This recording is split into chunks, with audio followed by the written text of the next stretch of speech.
Originating in the heart of the Delta Quadrant, the Borg Collective were a race of cybernetic humanoids whose individuality had been replaced with a collective consciousness, working to achieve their goal of perfection. As they spread throughout the galaxy, they worked towards this goal by assimilating distinct life forms and technologies, conquering thousands of worlds, and using the knowledge gained to enhance the collective. The exact origins of the Borg are unknown, with even Borg memories of their beginnings fractured and incomplete. Many believe their history traces back thousands of centuries, when they may have once been a more typical humanoid race, whose great advances in cybernetics led them to evolve and transform their society into the collective, while others have comprised alternative theories, with some suggesting that the Voyager 6 space probe launched by Earth, later known as Vidger, traveled through a spatial anomaly, sending it across the galaxy and landing on a planet inhabited by living machines who rebuilt and upgraded the probe, then sending it back into space with the ability to continue learning until eventually reaching sentience. This interaction then led to the next level of Borg evolution, creating the collective of later centuries. And while some claim the timeline does not match because Voyager 6 was launched in the 20th century, at which point the Borg were already expanding and conquering territory, the proponents of the Vidger theory claim the probe may have not only been sent across the galaxy, but back in time, arriving on the Borg homeworld in the early days of their development. Another theory states that even the timeline of Borg evolution is in question, with some claiming that it is only their organic and artificial components that have been developing for thousands of centuries, and that the aggressive, expansionist collective of the modern era has only existed as a spacefaring civilization for about 1,000 years, a rough estimation gathered by tracking the numbers they assign to assimilated species, and through the testimony of the Vaudois who claimed the Borg had only conquered a handful of systems by the 15th century, possibly suggesting they had only recently began expanding. And while their beginnings remain shrouded in mystery, at some point in their development, a Borg queen emerged, a single unifying voice bringing order to chaos, able to speak and act as an individual while remaining a part of the collective.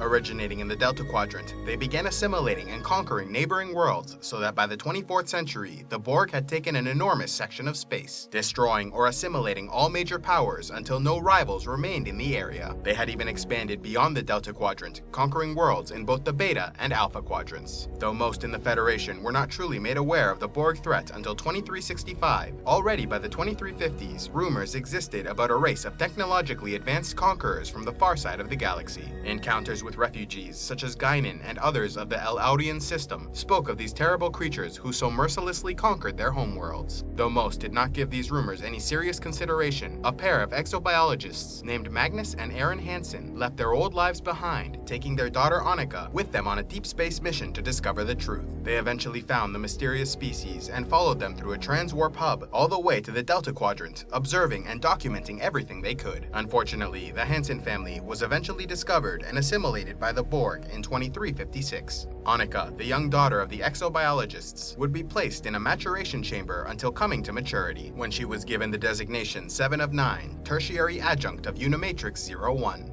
Individual Borg drones often came from very different backgrounds, yet after assimilation became much more uniform, with their skin turning gray and the loss of all body hair. After a being is captured, they are injected with nanoprobes, microscopic machines which change the physiology of its host, often growing cybernetic implants within the body. External cybernetics are also added to the drone, often surgically implanted. Many drones have at least one biological arm and eye amputated and replaced with enhanced technological prosthetics. Tactical drones also have weapons installed, while medical drones are given medical tools and diagnostic equipment. All drones are equipped with a neural transceiver that keeps them in communication with the hive mind, a cortical processor for the rapid assimilation of information, and a neural processor which keeps a record of communication with the collective. In addition, each drone is implanted with assimilation tubes to inject nanoprobes into future victims. With so many cybernetic implants, individual drones are made incredibly strong and resilient, able to live for extended periods without food, water, shelter, or air, even able to survive in the vacuum of space. All they require is time in a regeneration unit, which powers their artificial components. When injured, drones are assessed and repaired if possible, but when damage is too great, they are disassembled and their parts reused for other drones, while their memories remain in the collective consciousness. There is also a built-in failsafe, allowing drones, ships, and sensitive technology to automatically vaporize or destroy itself before it can fall into enemy hands. Borg vessels, which are often shaped as geometric cubes and spheres, have no living quarters or social comforts, with every inch of their vessel given a practical purpose, and all drones working constantly, only pausing to regenerate.